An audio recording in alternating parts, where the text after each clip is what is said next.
جو ضلع ہے 2 کانسٹیچوئنسی میں شاہین صاحب اور ہم ادھر سے وہاں سے آتے ہیں، لیکن پچھلے 40-50 سال سے جناب نہ ادھر کی نظر پڑی نہ ادھر کی نظر پڑی کہ میں اکیلا ہی چلا تھا جانب منزل، لوگ ملتے گئے، قافلہ کارواں بڑھتا گیا. تو اس کارواں کو بڑھانا ہے جناب. یہ جو ہمارے ساتھ جو ڈس امپاورمنٹ ہوا ہے، اس قافلے کو مل کے ہم نے چلنا ہے. 1000 سال نرگس اپنی بے نوری پہ روتی ہے، بڑی مشکل سے پیدا ہوتا ہے چمن میں دیدور. آنریبل اسپیکر صاحب، today I stand before you with immense pride and conviction to extend my wholehearted support to the budget laid before this House by the Honorable Chief Minister Sahab. This budget is not a financial statement, Lordship. It is a vision, roadmap and a commitment to the people of our state, which was a state of its UT. It's a budget that speaks progress, inclusivity and prosperity. It is a budget that ensures the empowerment of youth, upliftment of the poor and strengthening the infrastructure, empowerment of women, Lordship. It is a budget that envisages a stronger, more resilient and self-reliant Jammu and Kashmir. Honorable Speaker Sahab, there are moments in the history when leadership is tested and the policies define the future. This budget is a testimony to the foresight, dedication and sincerity of our government despite numerous challenges, be it economic or just like a UT, Lordship, Speaker Sahab, global slowdown, regional complexity. This budget stands as a beacon of hope, ensuring that no section of society is left behind. Honorable Speaker Sahab, the lives of 1.5 crore people are determined by the 59 pages budget speech presented by Janab Umar Sahab, has poured his heart and soul in the budget law. Virtues are the bedrock of a government. This government, which is functioning on the ideals under the leadership of Honorable Chief Minister Sahab, has a grand dream for J&K akin to collision of rainbow. This dream has 7 major objectives. Social justice, which was envisioned by Sher-e-Kashmir Sheikh Mohammad Abdullah Sahab, by reforming the social reform. Welfare of marginalized, transforming young J&K as a global achiever. Knowledge-based economy, equality focused on welfare of women, sustainable green future, and local culture and language. ان 7 رنگوں میں یہ پورا budget جو ہے کل جو ہے عمر صاحب نے جو پیش کیا، ہم اس کی اپنے دل کی گہری گہرائیوں سے میں اس کی سپورٹ کرتا ہوں. اور جن حالاتوں میں بجٹ میں پیش ہوا ہے، پوری دنیا کی نظر جو ہے اس عمر صاحب پر تھی، پورا ہندوستان کل ان کو دیکھ رہا تھا کہ یہ کس قسم کے اس حالات میں کیسا بجٹ پیش کریں. یہاں سے بہت زیادہ آوازیں آئیں کہ جناب اس بجٹ میں تو سینٹر کی سکیموں کا زیادہ کافی پیش کیا گیا ہے. ارے جناب، سینٹر کوئی کسی دوسرے ملک کا ہے؟ سینٹر تو ہمارا ہے نا جناب. ہم ویسے ریونیو کلیکشن کر کے بھیجتے ہیں ان کو. یہ ہمارا کہاں سے ان کو، وہ کوئی پیدا تھوڑا کرتا ہے، کوئی کنواں ہے جو دلی والا کھودتے ہیں اور ہم کو دیتے ہیں. کوئی خیرات نہیں دیتے ہم لوگوں کو جناب. ہمارے لوگ یہاں پر، ہمارے آفیسر، ہماری گورنمنٹ جو ہے وہ دن رات محنت کرتی ہے، ٹیکس کلیکشن کرتی ہے، سینٹرل پول میں ڈالتی ہے اور وہاں سے گرانٹس اور سینٹرل اسپانسر اسکیم کے تحت ہم کو ملتا ہے. وہ سر J&K کو نہیں ملتا ہے، پوری ریاستوں کو ملتا ہے. لیکن پچھلے 10-12 سالوں میں کیا ہوا جناب؟ سب سے جو اہم بیڈ راک تھا کوآپریٹو فیڈرلزم کا، اس کی دھجیاں اڑا دی گئی سینٹر کے دوارا جناب.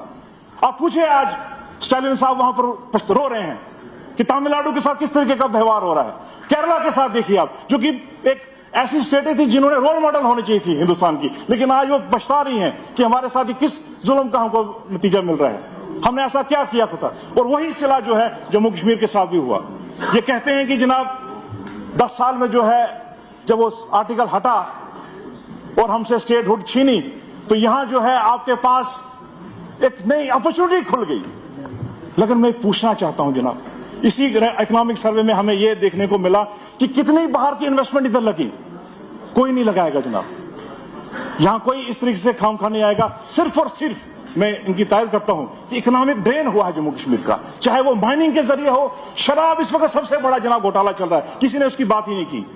آپ دیکھیے کس قسم سے جو ہے آج ایک پورا مافیا، ایک خصوصاً میں کسی ریاست کا نام نہ لوں گا، ایک پرٹیکولر اسٹیٹ کے جو ہے اور دو اسٹیٹیں جو ہیں ان کا پورا مافیا آج یہاں پر ڈیرا ڈالا ہوا ہے اور یہاں کے جو ریسورسز کو لوٹ کے جو ہے وہ باقی جگہ لے رہے ہیں اور وداؤٹ کوئی اس پر انکوائری. اور میں چاہتا ہوں اپنی گورنمنٹ سے کہ اس پر ایک وائٹ پیپر آئے کہ یہ کون لوگ ہیں, کہاں جا رہا ہے, کس کو ملنے جا رہی ہے, کس طریقے کا ہو رہا ہے. دوسری بات جناب, میں اس بجٹ کے حوالے سے بات کروں تو سب سے جو سوگات جو جس کی بات ہوا کرتی تھی پاور ریفارم کی بات ہوا کرتی تھی, اور مجھے معلوم ہے کہ صرف یہی چیف منسٹر اور صرف یہی فائنانس منسٹر جو ہے پاور سیکٹر میں ریفارم بھی کر سکتا تھا اور لوگوں کو سہولیات بھی دے سکتا تھا. یہاں بہت باتیں ہوئی کہ جناب 200 یونٹ بجلی کس کو ملے گی, کیسے ملی, اے وائی کو ملی, صرف وہ 2% ہے. جناب شروعات تو ہوئی, یہ بگننگ ہے, یہ بگننگ ہے. جتنا ان کے پاس تھا اس سے زیادہ انہوں نے جو ہے جموں کشمیر کی ریاست عوام کو دیا ہے. میں مبارکباد دیتا ہوں عمر صاحب کو. چاہے اے وائی سے شروعات ہوئی ہے, ابھی تو شروعات ہے, اگلے سال دیکھیے بی پی ایل پہنچے گا, پھر اس کے بعد مجھے لگتا ہے ہم جیسے لوگ بھی اسے شامل آ جائیں گے. تو ابھی ان کو دل تھام کے بیٹھنا چاہیے کہ ابھی تو صرف شروعات ہوئی ہے ان کی. آپ دوسرے فارم دیکھیے, ماتاؤں بہنوں کی مان سمان کی بات ہوا کرتی ہے جناب. ہمارا ریاست سب سے پچھڑا ہوا ریاست, یہاں پر عورتوں کی حالات کس قسم کی تھی, اور عمر صاحب نے جو ہے لاڈلی بیٹی اسکیم میں جو ہے وہ 25,000 اور اضافہ کر کے ایک وومن کو جو ایک سیلف لائن اور اس کے بعد جو ہے ان کو فری بس رائڈ دینے کا ایک ان میں ایک احساس دیا گیا کہ ہم آپ کے لیے سرکار کتنی سنجیدہ ہے اور ان عورتوں کے لیے کتنا فکر مند ہے یہ سرکار. جناب ایوان عمر صاحب کی جو میں بات کروں تو شروعات جہاں ہماری نیشنل کانفرنس کی ایڈمنسٹریٹو سوشل ریفارم سے ہوئی تھی, لینڈ ریفارم سے ہوئی تھی, اس کی جو آگے شروعات کو کنٹینیو کرتے ہوئے عمر صاحب نے جو اپنے پچھلے دور میں جو ایڈمنسٹریٹو ریفارم کیے, اور آج جو ہے یہ اکنامک ریفارم ہے, یہ واٹر شیڈ ہے جموں کشمیر کی اکنامک ہسٹری میں کہ جس قسم کا یہ پورا ہولسٹک بجٹ انہوں نے پیش کیا ہے. میں اسپیکر صاحب آپ کی نظر یہاں پہ کروں کہ اس بجٹ کے متعلق پاور سیکٹر کی یہاں بات کر رہے تھے میں ابھی پیچھے سے, تاکہ سب سے زیادہ ریسورس جہاں سے ہم کمائی کر سکتے ہیں اور اس جموں کشمیر کو جو ہے ہم خود مختار بنا سکتے ہیں اکنامک پرسپیکٹو سے, تو وہ ہے پاور سیکٹر کا. پچھلے 10 سال میں جناب ایک بھی پروجیکٹ جو ہے کمپلیٹ نہیں ہو سکا. ہمارا بغلیاٹ جب عمر صاحب کے دور میں فاروق صاحب کے دور میں شروعات ہوا تھا وہ کمپلیٹ ہوا, سیکنڈ فیز بھی اس کا عمر صاحب کے دور میں کمپلیٹ ہو گیا, لیکن اس کے بعد سالا کوٹ جو میں ہماری کانسٹیچوئنسی میں پڑتا ہے ادھر تک آج تک ایک اینٹ نہیں اس پر پڑی ہے. اور وہ جو پیسہ وہ پروجیکٹ جو تھا جو ہمارے پاس ہوتا, پچھلی سرکار نے کیا کیا, اس کو وہاں سے ہٹا کے NHPC کے حوالے کر دیا. مطلب ایک قسم سے ہم کو اکنامکلی ڈس امپاور کیا. جہاں ہم امپاورمنٹ کی بات کرتے ہیں یہاں ان کا موڈس اپرینڈی یہی ہے جناب کہ کس طریقے سے ریاست کو ہر طریقے سے ڈس امپاور کرو, چاہے وہ اکنامکلی کرو, چاہے وہ پولیٹیکلی کرو, چاہے سوشلی کرو. یہ ایک ان کا یہی موڈس اپرینڈی ہے, ڈس امپاور کرنا. تو میں اپنی سرکار سے بھی یہ امید کرتا ہوں کہ میرا اس پروجیکٹ جو ہے پریسٹیجس پروجیکٹ جو 1780 میگا واٹ کا پروجیکٹ ہے جو پورے جموں کشمیر کی جو ہے آدھے پورے چناب ویلی کو بجلی سے روشناس کر سکتا ہے, اس کو جو ہے NHPC سے یا تو واپس لایا جائے یا تو ایسی شرائط رکھیں جس میں جو ہے ہمارے کو جو ہے بینیفٹ ہو.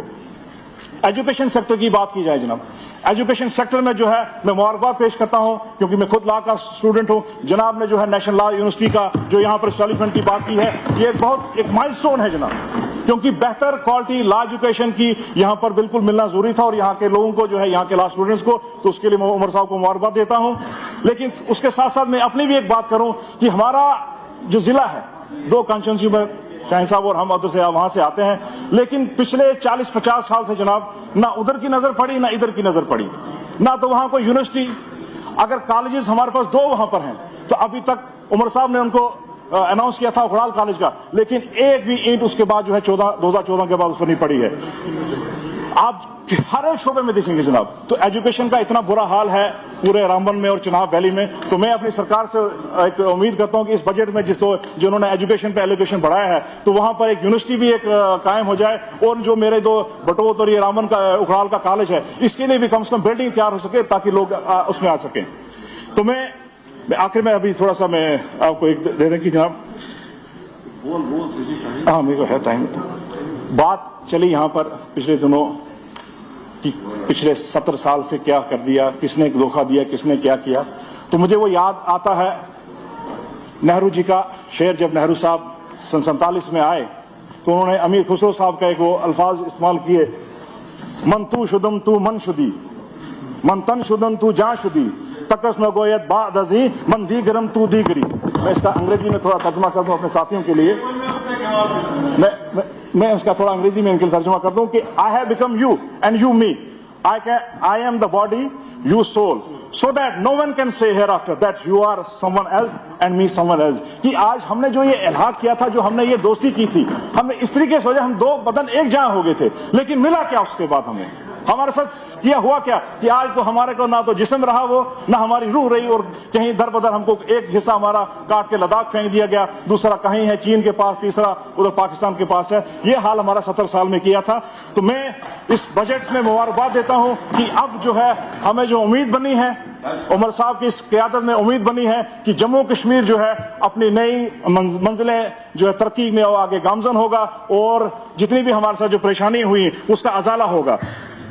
تو آخر میں ایک ہی بات ہے, میں دیکھیے کلیکٹیو ایفرٹ سے ہی سب کچھ ہوتا ہے. جب تک ہم آپس میں لڑتے رہیں گے جناب تو کچھ نہیں ہوگا. تو عمر صاحب کے لیے کہ میں اکیلا ہی چلا تھا جانب منزل, لوگ ملتے گئے, قافلہ کارواں بڑھتا گیا. تو اس کارواں کو بڑھانا ہے جناب. یہ جو ہمارے ساتھ جو ڈس امپاورمنٹ ہوا ہے, اس قافلے کو مل کے ہم نے چلنا ہے. یہ کسی ایک کے لیے نہیں مانگ رہا ہے کوئی, یہ میرے لیے نہیں ریاست کا درجہ چاہیے, یہ کسی ایک کے لیے, یہ اتنا ہی ضروری ہے جتنا سلافیہ صاحب کے لیے ہے, جتنا شاملال جی کے لیے ہے, جتنا ڈار صاحب کے لیے ہے, یا ستیش شرما کے لیے. یہ پوری ریاست کے لیے مانگا جا رہا ہے. پولیٹیکل امپاورمنٹ کون نہیں مانگے گا؟ یہاں تو دنیا لڑتی ہے, رائٹس کے لیے لڑتی ہے. تو ہم خوش ہو رہے ہیں کہ نہیں جی ہمارے کو ڈس امپاور کر دیا, کیونکہ آپ نے کسی ایک شخص نے کسی کا نام لیا, پاکستان کا نام لے لیا, کسی نے جی فلانا کر دیا. کیا اس کی سزا کوئی ایک آپ جموں کشمیر کو دے سکتے ہو؟ یہ کون سا سینسیبل چیز تھی؟ تو میں اس ہاؤس سے یہ معتمانہ اپیل کرتا ہوں, چاہے وہ میرا لیفٹ سائڈ ہو یا رائٹ سائڈ ہو, کہ کولیکٹیولی ہم بیٹھ کے مل کے جو ہے سینٹر کو بھی مجبور کریں تاکہ جو ہے ہم کو یہ ہمارا ریاستی حق واپس ملے. شکریہ. تنویر صادق صاحب.